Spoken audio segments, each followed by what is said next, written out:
Baik, Assalamualaikum warahmatullahi wabarakatuh. Selamat beraktivitas kembali anak-anak. Bagaimana kabar kalian hari ini? Sehat? Alhamdulillah. Semoga kita semua diberikan kesehatan, kekuatan, dan juga rezeki yang barokah ya. Tetap semangat mengikuti proses pembelajaran secara daring. Kesempatan hari ini Pak Rizky akan bergunakan untuk menerangkan teori algoritma. Ya, pada pertemuan sebelumnya sudah saya berikan PowerPoint-nya, namun belum ada penjelasan videonya. Lah kali ini saya akan coba menerangkan videonya seperti ini. Tapi sebelumnya kita pahami dulu apa kompetensi dasar ya dari kita mempelajari materi algoritma ini yang mungkin terasa asing bagi kalian, yaitu memahami bahwa bagaimana manusia berinteraksi dengan komputer melalui algoritma, dan bahwa algoritma dirancang untuk menggeneralisasi solusi berbagai situasi. Kemudian tujuannya apa? Kita belajar materi ini, yakni memahami pengertian algoritma dan peranannya, memahami cara menggeneralisasi masalah untuk membangun algoritma. Analogi: jika seseorang ingin mengirim surat kepada kenalannya di tempat lain, langkah yang harus dilakukan adalah, ya ini zaman dulu ya, waktu masih pakai surat itu, menulis surat. Nah, yang kedua, surat dimasukkan ke amplop, ditutup ya, amplop dikasih alamat penerima dan pengirim, kemudian dikasih perangko ya, kemudian pergi ke kantor pos untuk mengirimkannya. Lalu seperti itu ya caranya. Nah, konsep logika dan algoritma. Logika adalah sebuah cabang ilmu dari filsafat yang merupakan induk dari semua ilmu pengetahuan seperti matematika, fisika, kimia, dan ekonomi. Logika berasal dari kata Yunani kuno yaitu logos, yang berarti hasil pertimbangan akal pikiran yang dijelaskan lewat kata dan dinyatakan dalam bahasa. Secara sederhana, kata logika dapat diartikan dengan masuk akal ya, jadi kalau kita itu berpikir harus secara logika ya, jadi logika itu ya masuk akal. Jangan sampai kita itu berpikir tidak ada logika terlebih dahulu ya, maka bisa saja apa yang kita lakukan nanti hasilnya akan jauh dari harapan ya. Secara singkat, manfaat logika dalam ilmu pengetahuan dapat dikategorikan sebagai berikut. Logika menyatakan, menjelaskan, dan menggunakan prinsip abstrak yang dapat dipakai dalam semua lapangan ilmu pengetahuan. Logika menambahkan daya pikir, melatih dan mengembangkan daya pemikiran, serta menimbulkan disiplin. Algoritma, definisinya urutan langkah-langkah untuk memecahkan masalah yang disusun secara sistematis dan logis ya. Seperti tadi ya, ada urutan cara mengirim surat ya, dari mulai menulis sampai mengirimkannya ke kantor pos ya, itu algoritma seperti itu. Nah, menurut Kamus Besar Bahasa Indonesia, algoritma adalah urutan logis pengambilan keputusan untuk memecahkan masalah. Jadi komputer itu kita berikan algoritmanya supaya apa? Supaya cara berpikir dia itu seperti yang manusia lakukan. Ya, dari awal kita kasih perintah, kemudian dikerjakan sampai muncul hasilnya. Algoritma dibutuhkan untuk memerintah komputer mengambil langkah-langkah tertentu dalam menyelesaikan masalah. Apa itu program atau pemrograman? Definisi: kumpulan instruksi-instruksi tersendiri yang biasanya disebut source code. Jadi program itu ada source code-nya, ada kodenya, ada codingnya. Kalau tidak gitu ya tidak mungkin sebuah program atau software itu bisa memproses seperti apa yang kita inginkan kalau nggak ada kodenya. Nah, kode-kode itu ya, sebelum itu kita buat kodenya harus kita pikirkan algoritmanya terlebih dahulu ya. Yang buat siapa? Yang buat adalah programmer atau orang yang membuat program. Program itu adalah merupakan realisasi dari algoritma ya. Oleh sebab itu program itu sama dengan algoritma ditambah bahasa pemrograman ya. Bahasa pemrogramannya macam-macam, ada bahasa pemrograman C, ada bahasa pemrograman Pascal, ya ada bahasa pemrograman web dan lain sebagainya. Mengapa algoritma? Pembuatan atau penulisan algoritma tidak tergantung pada bahasa pemrograman manapun. Ya, jadi algoritma itu dibuat sebelum menulis program. Ya, notasi algoritma dapat diterjemahkan ke dalam berbagai bahasa pemrograman. Apapun bahasa pemrogramannya, ya, output yang akan dikeluarkan sama karena algoritmanya sama. Apapun makanannya, minumannya teh botol sosro mungkin ya, seperti itu. Ya, itu guyonan, mohon maaf.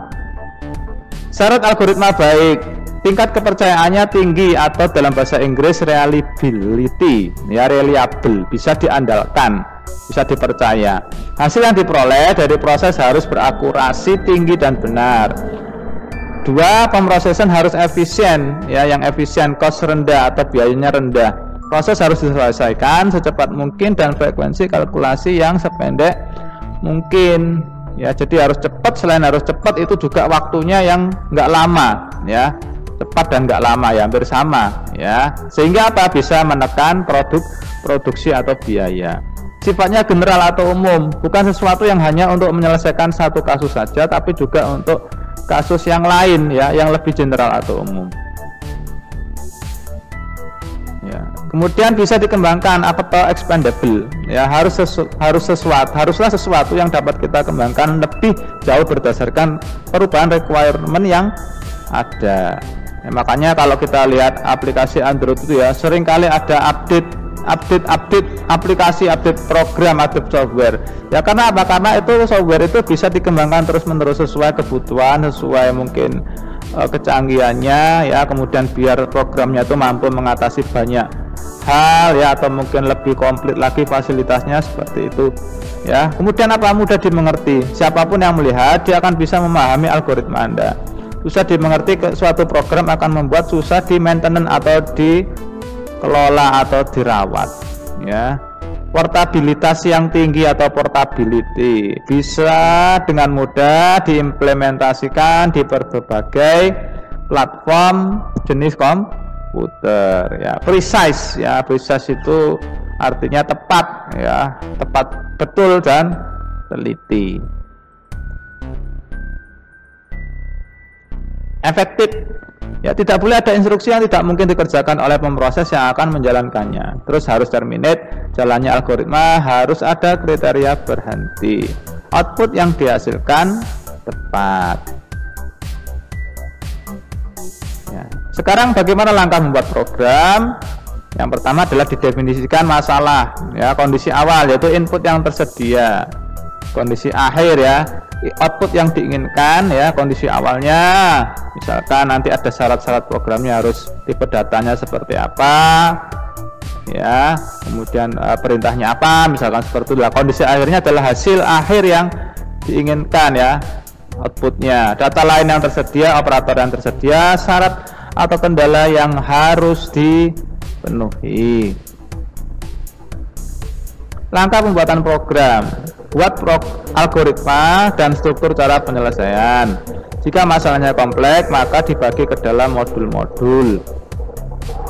Langkah pembuatan program yaitu pertama adalah menulis program, ya pilihlah bahasa yang mudah dimengerti, yang mudah dipelajari, mudah digunakan, dan lebih baik lagi jika sudah sangat dikuasai, ya. Jadi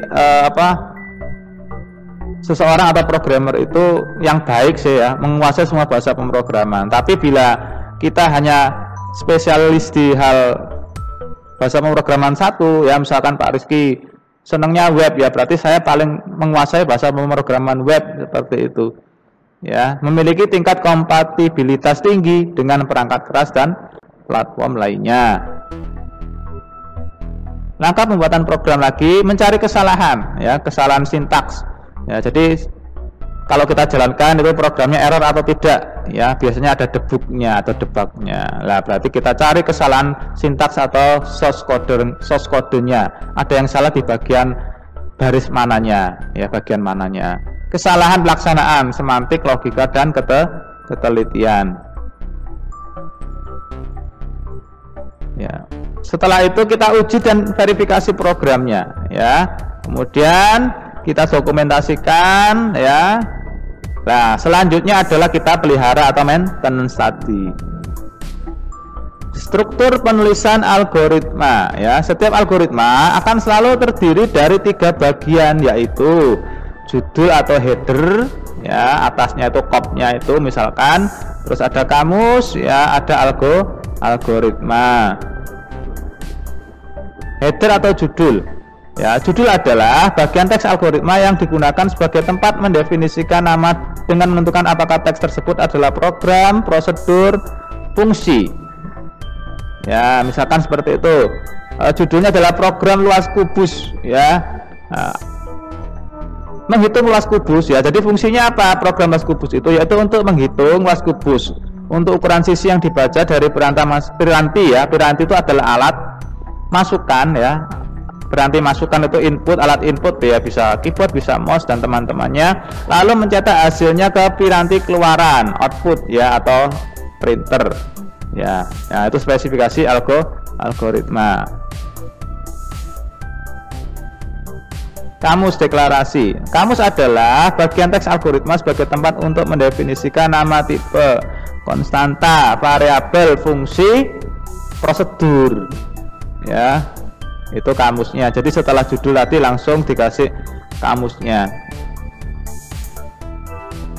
Kamus atau deklarasi ya, seperti ini. Nama tipe hanya untuk tipe yang bukan tipe dasar ya. Misalkan kita mengasih kamus data ya, atau tipe data jam ya. Tipe data jam itu terdiri atas HH ya, hour ya, minute ya, menit, SS second. Tipe datanya adalah integer ya. Tipe jam terdiri dari 3 masukan, yaitu HH sebagai jam, MM menit, dan SS sebagai detik second ya. Nama konstanta harus menyebutkan tipe dan nilai. Misalkan konstan P ya, real ya. P itu kan nilainya adalah bilangan real ya, 3,14 ya. Lebih komplitnya 3,14159. Konstanta nama ya, tipe datanya string ya, isinya misalkan namanya Alex gitu. Konstanta benar ya, atau itu disebut dengan tipe data boolean ya, ada true, false itu ya. Nama informasi menyebutkan tipe ya, misalkan X dan Y ya, tipe datanya integer, suatu nilai yang bertipe bilangan bulat ya. Bilangan integer adalah bilangan bulat. N max real, bilangan real, nilai maksimum yang bertipe bilangan real. Nama seseorang ya, titik 2 string, tipe datanya suatu nilai yang merupakan kumpulan karakter. Kemudian ada P, keterangannya adalah poin ya, suatu nilai pada bidang kartesian. Terus ada cari ya, tipe datanya boolean, suatu nilai logika. Algoritma adalah bagian inti dari suatu algoritma yang berisi instruksi atau perintah atau pemanggilan aksi yang telah didefinisikan. Ya, ini adalah perintah algoritmanya ya. Misalkan input C dan D ya, menerima masukan 2 bilangan C dan D. C dan D itu adalah konstanta perumpamaan ya. Terus jika C lebih kecil dari D, dan kemudian C ya itu A tambah B ya, itu operasi kondisional. E di assignment oleh nilai A dan B ya, E dikerjakan oleh nilai A dan B. Else atau kemudian atau ya, E itu A dikurang B ya, terus outputnya C ya, hasil keluaran berupa bilangan E ya. Penyajian algoritma. Bentuk penyajian algoritma dibagi menjadi 3 bentuk penyajian, yaitu algoritma dengan struktur bahasa Indonesia, algoritma dengan pseudokode, dan algoritma dengan flowchart. Ya, sekarang yang menggunakan bahasa Indonesia sifatnya umum, tidak menggunakan simbol atau sintaks dari suatu bahasa pemrograman, tidak tergantung pada suatu bahasa pemrograman. Notasi-notasinya dapat digunakan untuk seluruh bahasa manapun. Nah, contoh struktur bahasa Indonesia tadi ya, menghitung rata-rata 3 buah data. Algoritma dengan struktur bahasa Indonesia. 1. Baca bilangan A, B, dan C ya. 2. Jumlahkan ketiga bilangan tersebut. 3. Bagi jumlah bilangan tersebut dengan 3, angka 3. Terus 4. Tuliskan hasilnya. Ya, itu algoritma menggunakan bahasa Indonesia kayak gitu. Contoh algoritmanya atau kata-katanya. Nah, sedangkan menggunakan pseudokode berarti menggunakan kode yang mirip dengan kode pemrograman yang sebenarnya. Pseudocode ya lebih rinci dari English atau bahasa Indonesia, dari struktur bahasa Inggris atau bahasa Indonesia lebih rinci dari itu. Ya, contohnya pseudocode seperti itu, seperti ini ya. Menghitung rata-rata 3 buah data. Algoritma dengan struktur pseudocode. Pertama adalah input dalam kurung A, B, C, tutup kurung. Terus nomor 2 adalah UML jumlah sama dengan A tambah B tambah C. Terus nomor 3 adalah rata sama dengan JML dibagi 3. Nomor 4 output kurung buka rata. Ya, jadi kalau pseudocode itu tidak begitu panjang lebar ya seperti bahasa Indonesia tadi kalimat-kalimatnya. Jadi pada inti programnya itu seperti apa, mau dibuat seperti apa, hampir sama seperti kode source kodenya yang asli. Nah, sedangkan yang berupa flowchart ini adalah berupa gambar ya, atau chart atau grafik ya, simbol-simbol secara grafik dari langkah-langkah dan urutan prosedur dari suatu program. Flowchart menolong analis dan programmer untuk memecahkan masalah ke dalam segmen-segmen yang lebih kecil dan menolong dalam menganalisis alternatif lain dalam pengoperasian. Ya, flowchart fungsinya untuk mendesain program, untuk merepresentasikan program. Maka flowchart harus dapat merepresentasikan atau mewakilkan komponen-komponen dalam bahasa pemrograman. Mengapa harus flowchart? Yang pertama ada relationship. Flowchart dapat memberikan gambaran yang efektif, jelas dan ringkas tentang prosedur logik. Teknik penyajian yang bersifat grafis jelas akan lebih baik daripada uraian-uraian yang bersifat teks, khususnya dalam penyajian logika-logika yang bersifat kompleks. Kemudian alasan yang berikutnya adalah analisis. Dengan adanya pengungkapkan yang jelas dalam model atau chart, maka para pembaca dapat dengan mudah melihat permasalahan atau memfokuskan perhatian pada area-area tertentu sistem informasi. Yang ketiga, communication. Karena simbol-simbol yang digunakan mengikuti suatu standar tertentu yang sudah diakui secara umum, maka flowchart dapat merupakan alat bantu yang sangat efektif dalam mengkomunikasikan logika suatu masalah atau dalam mendokumentasikan logika tersebut. Ya, sekarang simbol atau lambangnya flowchart ya. Nah, tadi ada mulai ya, start ya, simbolnya seperti ini. N juga, start lawannya N atau V ini juga sama simbolnya seperti ini ya.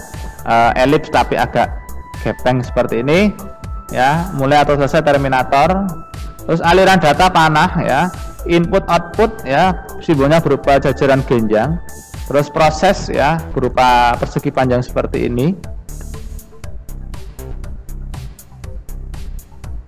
ya. Kemudian lambangnya berikutnya adalah belah ketupat ya. Ini adalah percabangan atau decision atau keputusan ya. Biasanya ditanya kalau seperti ini ya atau tidak ya, misalkan seperti itu. Terus ada pemberian nilai awal atau suatu variabel ya, preparation persiapan seperti ini.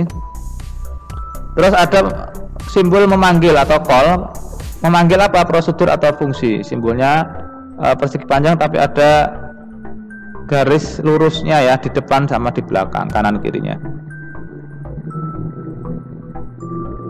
Simbol yang ketiga adalah konektor ya, konektor di halaman yang sama. Jadi kalau ada proses flowchart ya, kok dia butuh ke tahap di sampingnya ya, pakai konektor ini, simbolnya lingkaran. Tapi kalau konektornya pindah halaman karena mungkin kertasnya sudah tidak cukup ya untuk menuliskan, untuk menggambarkan flowchart, maka kalau mau pindah halaman konektornya bentuknya seperti ini ya.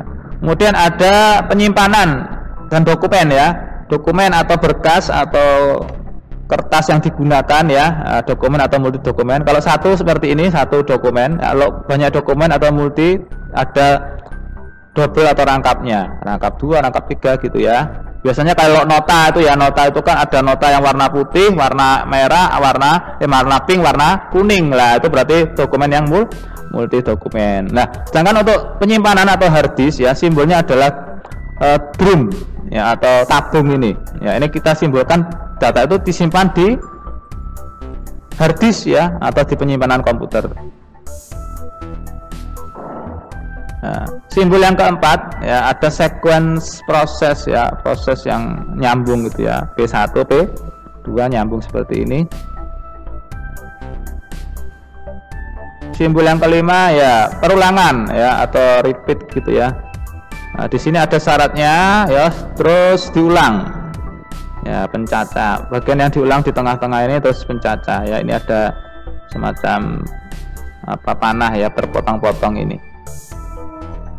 Baik, mari kita langsung kepada pokok pembahasan bagaimana cara membuat flowchart ya. Dari problem menghitung luas persegi panjang berikut, kita akan coba terjemahkan ke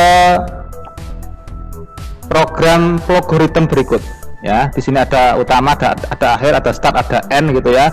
Nah, yang pertama seperti ini, output menghitung luas persegi panjang. Kita klik panahnya ini ya, output ini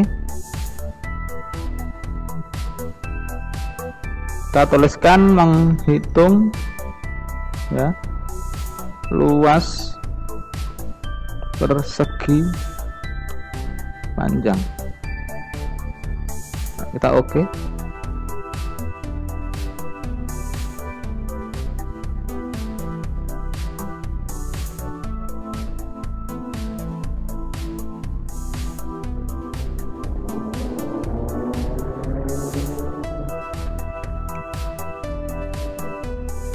Ya, gitu ya, kurang tanda petiknya. Kemudian integer panjang, klik sini lagi. Integer ini ya, input itu ya. Nah, ini Mas, itu ini ya, deklarasi. Nah, itu adalah integer ya, panjang. Nah, integer itu adalah bilangan bulat.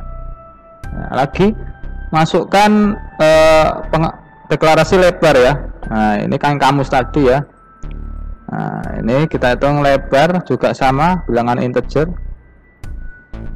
Terus untuk luas ya, bilangan real ya, bilangan real kita klik tipenya real, oke. Nah, sekarang input panjang. Kita tulis panjang gitu ya, mau huruf besar huruf kecil tidak masalah. Kita inputkan lagi lebarnya, lebar ya, oke ya, lalu proses penugasan ini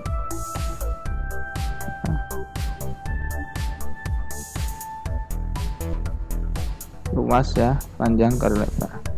Kita coba dulu, nanti kalau salah bisa kita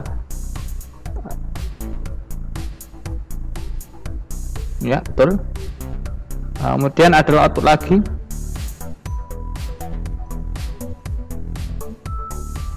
Tanda petik ya. Maka luas dari persegi panjang tersebut adalah tanda petik ya, spasi dan luas gitu ya. Kita lihat aja nanti. Oke ya. Nah, sekarang kita eksekusi ya, kita jalankan programnya ini benar atau tidak ya. Masukkan panjangnya ya, misalkan panjangnya 9, lebarnya ya, lebarnya misalkan 8 ya. Nah, maka luas dari persegi panjang tersebut adalah 72 ya, seperti itulah. Kita simpan ya, kita simpan flowchartnya ini di mana, misalkan di sini ya, persegi dokumen luas persegi panjang ya, kita simpan. Itu kasus yang pertama ya. Ini kita buat lagi ya, berkas baru. Untuk kasus yang kedua, misalkan adalah luas bujur sangkar ya, luas bujur sangkar,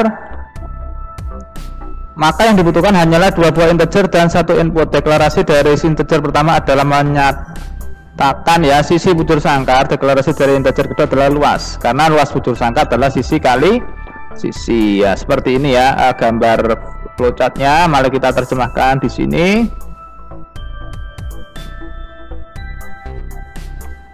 integer sisi. Ya, kita tuliskan sisi bilangan bulat ya. Terus integer luas,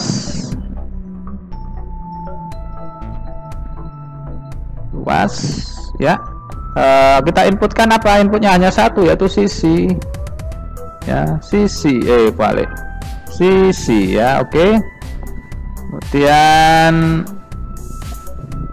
penugasan atau prosesnya, variabelnya adalah luas, ekspresi adalah sisi bintang kali sisi ya. Oke.